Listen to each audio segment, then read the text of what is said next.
Einstein या Einstein का विशिष्ट ऊष्मा सिद्धांत। क्या चीज था? आइंस्टाइन का स्पेसिफिक हीट प्रिंसिपल। तो क्या बोलता है? तो हम लोगों ने उस दिन निकाला था सीवी की वैल्यू कितनी निकालनी थी? हमारे पास कितना आया था सीवी की वैल्यू? 3R। तो सीवी की वैल्यू हम लोगों ने जो निकाला था वो इस तरीके से आया था 3R hν by kT का होल स्क्वायर और ये आएगा e to the power hν by kT upon कितना? e to the power hν by kT minus 1। ये कैसे आया था हम लोगों ने पूरा देखा था। और इसी में हमने क्या बोला? सीवी इज इक्वल टू यहां करके हम इसको क्या लिख सकते हैं? थीटा बाय टी का whole square e to the power theta by T और ये हो जाएगा e to the power theta by T minus 1। इस तरीके से हम लोग लिखता है होल स्क्वायर। ठीक है, ये वाला हमारा कैसा था? होल स्क्वायर होगा सर। और ये वाला होल स्क्वायर, ये वाला हमारा होल स्क्वायर। ठीक है, इस तरीके से हम लोग के पास आया जहां हमने थीटा किसको बोला है? hν by kT, sorry t hν by kT इस तरह। और hν बाय kT जो थीटा आया उसको क्या बोलते हैं? आइंस्टाइन टेम्परेचर या आइंस्टाइन ताप। आरा समझ ध्यान रखिएगा। तो ये हम लोग के पास इस तरीके से है। अब देखो हम लोगों ने इस तरीके से वैल्यू निकाला था। अब इसमें दो चीजें होती हैं, इतना हम लोगों ने निकाल लिया। तो देखो इसमें कंडीशन फर्स्ट क्या बोलते हैं? देखो क्यों आइंस्टाइन का हम लोगों ने स्पेसिफिक हीट का प्रिंसिपल लिया?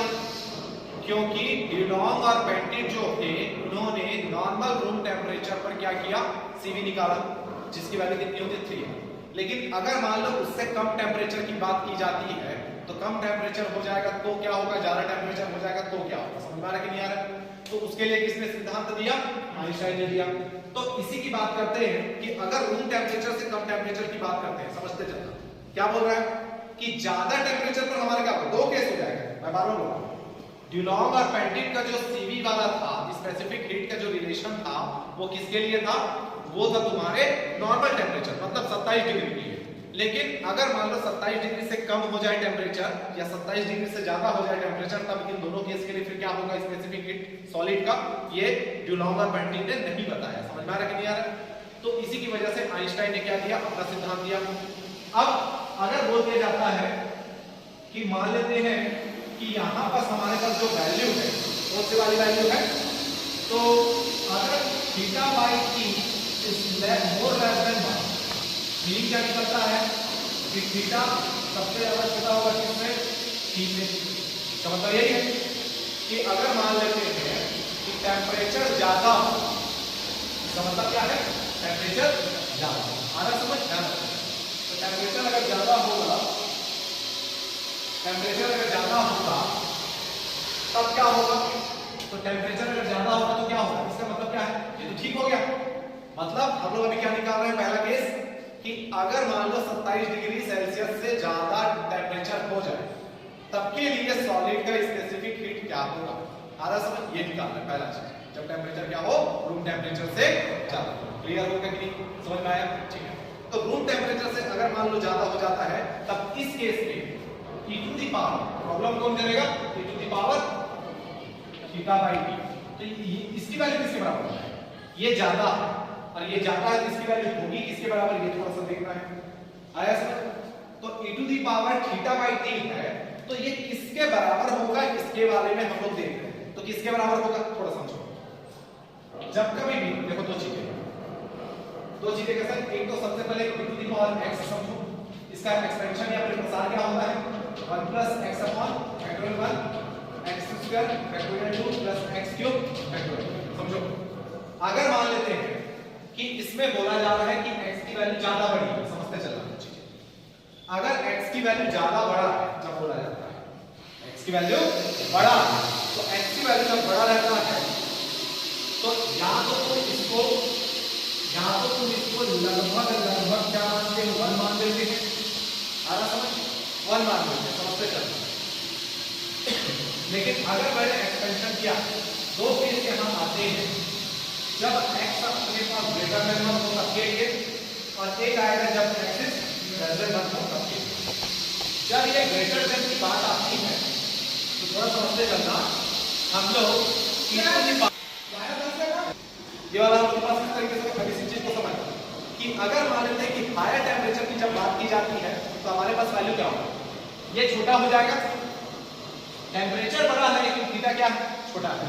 तो इस केस में थीटा छोटा है तब तो टेम्परेचर बड़ा, तो और छोटा आएगा ये, तो और छोटा आएगा मतलब ई की वैल्यू लगभग हम 0 के ऊपर मान सकते हैं, इसकी वैल्यू लगभग हम क्या लेते हैं, समझ में आ रहा है, या इसी को हम और क्या लेते हैं, समझना इसका केस हम अगर मैं इसी को एक्सपेंड करता हूं, समझते चलना, तो या तो मैं इसको ऐसा लिखूंगा e टू द पावर, अगर बड़ा है तो अपने को उसका कम से कम एक तक दिखाना पड़ता है, समझना। अगर ये छोटा है तो ex का पावर हम लोग 1 लिखते हैं, हमको कोई टर्म नहीं दिखाना पड़ता, सिर्फ क्या लिखोगे, क्लियर है, समझ में आया। अगर ये बड़ा है तो हमको टर्म दिखाना पड़ेगा, तो मैं इसको क्यों अपने बात लिखा, अरे भाई हमने इसको बड़ा है बोला ना, लेकिन थीटा बाई टी को क्या मैंने बोला, छोटा है, तो थीटा बाई टी छोटा है तो क्या हो जाएगा, 1 लिखाएगा। लेकिन सिर्फ और सिर्फ अगर मैं बोलता हूं कि अपने पास क्या है, टी बड़ा है तब के केस में हम लोग क्या लिखना पड़ेगा, 1 प्लस क्या, x अपॉन फैक्टोरियल का, समझ में आ रहा है कि ध्यान देना। तो इसी को मैंने अगर इक्वेशन फर्स्ट माना, समझते चलो, तो देन माय इक्वेशन फर्स्ट, समझते चलना, इसकी वैल्यू क्या लिखेंगे और उसकी वैल्यू क्या लिखाएंगे, ध्यान रखना है। इसी को अगर मैं आगे लिखूं या तो लगभग, देखो दोनों का केस समझना, या तो e to the power theta t को हम लोग क्या लिख सकते हैं, 1 प्लस थीटा अपॉन t, इसके हिसाब से चल रहा है, थोड़ा समझो कहां बस मैं बोलना चाह रहा हूं, उसका मीनिंग थोड़ा सा अच्छे से समझना। दोनों केस अपने पास दे दिए जाते हैं, दोनों की वैल्यू क्या है वो थोड़ा समझना। अगर मैंने बाय इक्वेशन फर्स्ट बोला तो CD की वैल्यू हमारे पास है 3r थीटा अपॉन t, इससे समझना, ये ज्यादा क्लियर हो जाएगा। क्यों क्लियर होगा और क्यों करना है, वरना पछता जाओगे, दिक्कत देगा। तो थीटा बाई t माइनस 1 का होल स्क्वायर, समझो। अगर मान लो मैं डायरेक्ट इसके जगह, ये थोड़ा सा गड़बड़ छपा है, ये अगर हमने वैल्यू निकाला तो ये लगभग जो दिया हुआ है वो इस तरीके से था, मैं इसके जगह बन दूंगा तो चल जाएगा। यहां 2 वैल्यू है, एक दिया है ऊपर वाले के लिए और एक दिया है नीचे वाले, क्यों, अगर सिर्फ और सिर्फ मैं इसको लिखूं, ये छोटा है तो छोटा है तो आपने को सिर्फ 1 लिखना है, आ रहा समझ, हायर ऑर्डर पर करेंगे तो और छोटा हो जाएगा, ठीक है।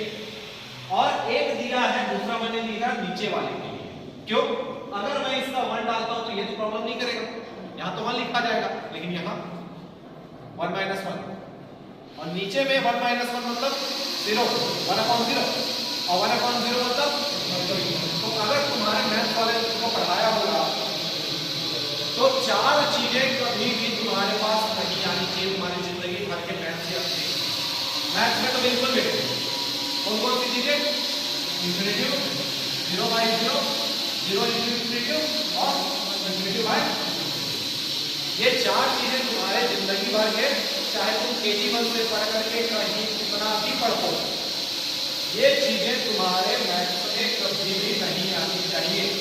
और अगर तुम्हारे मैथ्स में गलती से भी आंसर ये आ रहा है, अभी आंसर क्या आ रहा है, अभी अपने पास आंसर क्या आ रहा है, अभी अपने पास आंसर क्या आ रहा है, अभी अपने पास आंसर क्या आ रहा है, क्या आ रहा है, 1 माइनस 1 और 1 माइनस 1 मतलब और 1/0 मतलब इंफिनिटी, तो आया कि नहीं आया।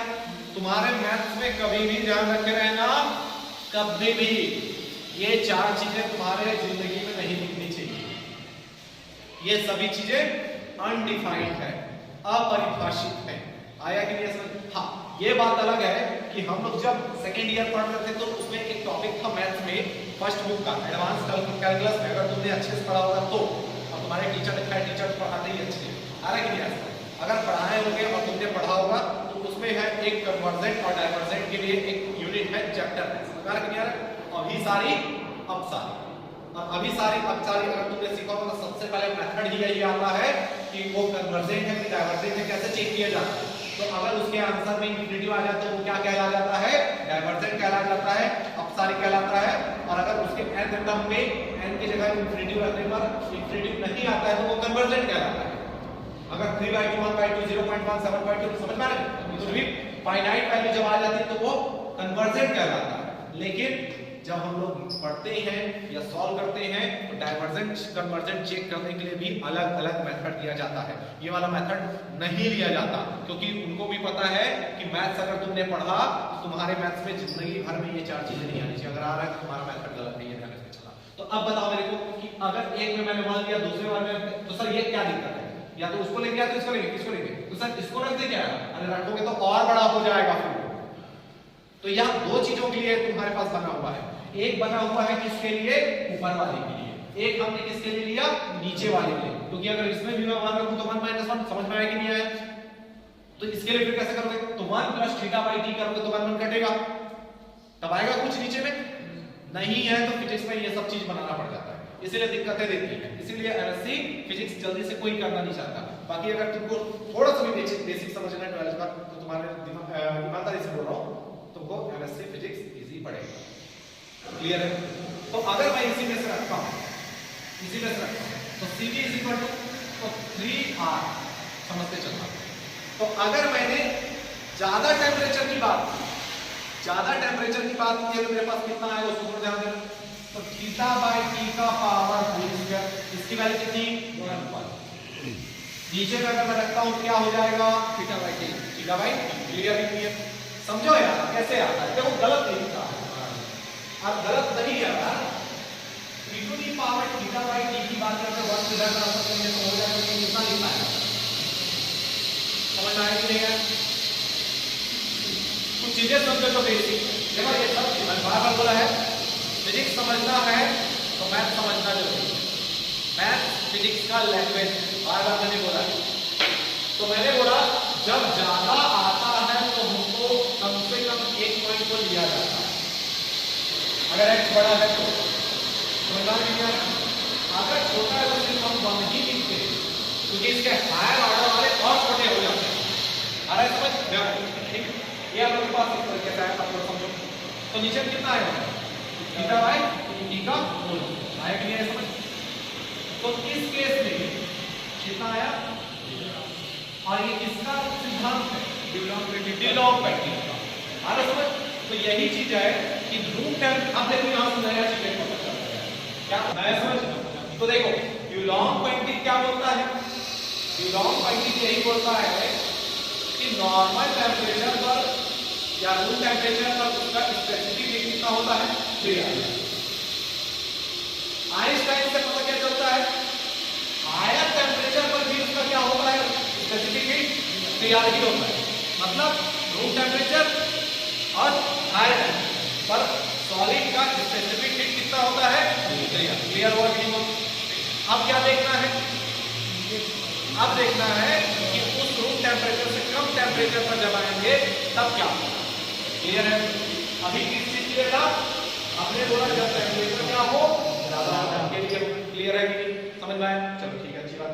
अब किसके लिए देखेंगे? सेकंड कंडीशन हो गया वाला, ये वाला हो गया। चलो सेकंड वाला केस देखेंगे, किसके लिए है? कम टेम्परेचर, जब वो रूम टेम्परेचर से क्या हो कम, तब के लिए।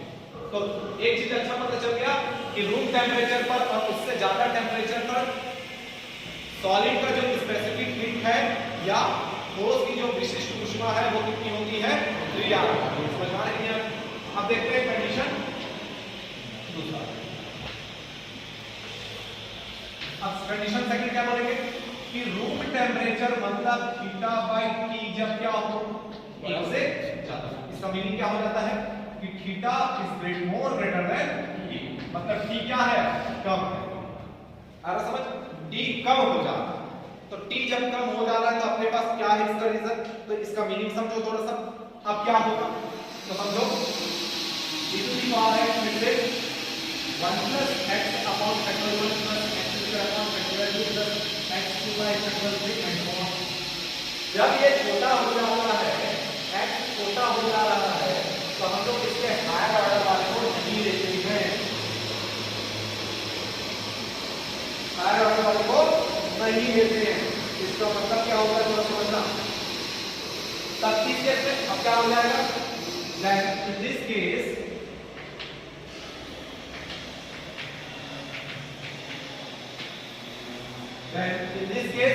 अपने पास क्या हो जाएगा, समझते चलो। अगर छोटा है तो समझते चलो, ये अगर छोटा है तो इसके हायर ऑर्डर वाले भी क्या होंगे, छोटे होते चलेंगे। क्लियर है कि नहीं? लेकिन अभी ध्यान देना, अभी t बाय t को तुमने बड़ा बोला है,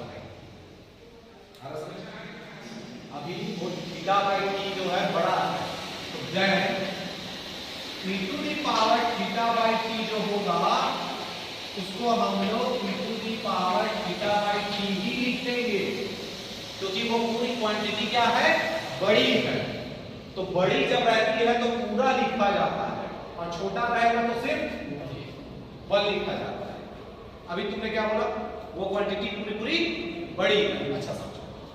अब अगर मान लेते हैं, हमने बोला, देखो ध्यान देना, आप मैं बोलूं एक तो अगर x बड़ा है तो बड़ा है तो पूरा सीरीज दिखाता है, पूरा सीरीज दिखता है। लेकिन अगर x छोटा है, अभी x किसको बोला जा रहा है, पूरे का। अगर x छोटा है तो छोटा है कैसे लिखाएगा, तो छोटे के लिए पूरा पूरा नहीं लिखा जाता, क्या लिखा जाएगा, तो कैसे लिखा जाएगा, तो यहाँ दो चीजें, क्योंकि एक ऊपर वाले के लिए लिखना है अपने को, आया क्लियर समझ, और एक नीचे वाले के लिए। तो उसी चीज की वैल्यू अब बोल दी जाती है, अब थोड़ा समझना, एंड एक नीचे वाला, ये किसके लिए था, ऊपर वाले के लिए। अब नीचे वाले में क्या है भाई, e to the power theta by t minus 1। तो तुम क्या बोल रहे हो, समझो थोड़ा सा, थीटा बाय t क्या है, अभी ज्यादा बड़ा है, मतलब टेम्परेचर कम है तो थीटा बाय t की वैल्यू ज्यादा बड़ी है। तो ज्यादा बड़ा है तो इसके कंपैरिजन में ये क्या होगा, छोटा हो जाएगा। अरे ये अगर काफी ज्यादा है बोल रहे हो, और समझो e टू द पावर इसकी वैल्यू ज्यादा है 1 से बोल रहे हो, मतलब मान लो अगर तुमने e टू द पावर 2 लिखा, अरे समझ 1 से बड़ा है बोल रहे हो थीटा बाय t को, तो थीटा बाय t का पावर अगर 1 से बड़ा है तो उसको 2 मानो, तो 2 मानेंगे तो एक बात बताओ, इसकी वैल्यू क्या आएगी, तो यहां पे रखो 1, x से जगह क्या 2, फिर 4, फिर समथिंग समथिंग, तो 1 से ज्यादा आएगा कि नहीं आएगा, आएगा ना, 1 से बड़ा आएगा कि नहीं आएगा। तो इसको मैं 1 को नेग्लिजिबल मान सकता हूं, e to the power theta by t अगर ज्यादा बड़ा है, बहुत ज्यादा बड़ा है, तो उसके कंपैरिजन में मैं 1 को क्या मान सकता हूं, नेग्लिजिबल मान सकता हूं। अरे समझ, तो नेग्लिजिबल मान सकता हूं। तो देखो पहले वाले में हमने क्या किया था, पहले वाले में हमने क्या किया था, पहले वाले में हमने सिंपली लिखा था e to the power theta by t को हमने क्या बोला था, 1 माना था, क्योंकि ये छोटा हो रहा था ऊपर वाला। अभी के केस में क्या हो रहा है, ये बड़ा हो रहा है, तो बड़ा हो रहा है तो हम 1 नहीं लिख सकते, वो बड़ा है तो बड़ा है, उसमें कुछ ना कुछ ज्यादा वैल्यू आएगी। अभी केस में, पीछे वाले केस में हमने क्या किया, इसी को थीटा बाय t करके लिखा था, लेकिन अभी कंपैरिजन क्या, ये बड़ा है तो e की टोटल वैल्यू क्या होगी, बहुत ज्यादा बड़ी होगी, तो बहुत ज्यादा बड़ी होगी तो 1 को हम क्या कर सकते हैं, नेग्लिजिबल मान सकते हैं, या फिर नगण्य माना जा सकता है। ठीक है, ठीक। तो देन बाय इक्वेशन फर्स्ट, तो cv की वैल्यू कितनी आ जाएगी, 3r, ये हो जाएगा कितना, थीटा बाय t का whole square, e to the power theta की जगह ऊपर वाले की जगह वही रखेंगे, नीचे वाले की जगह क्या रखेंगे भाई, हम अगर बड़ा है बोल रहे हैं तो टोटल की वैल्यू क्या हो जाएगी, बड़ी हो जाएगी। तो इसके कंपैरिजन में इसको हम लोग क्या बोल सकते हैं, नगण्य या नेग्लिजिबल माना जा सकता है। तो यहां से क्या आएगा, e to the power theta by t का होल स्क्वायर। ठीक है, तो इसी को अगर मैं काटता हूं तो मेरे पास एक कटेगा तो बचेगा क्या, तो cv आ गया 3r, और ये हो जाएगा थीटा बाय t का होल स्क्वायर, और ये ऊपर जाके क्या हो जाएगा माइनस थीटा बाय t।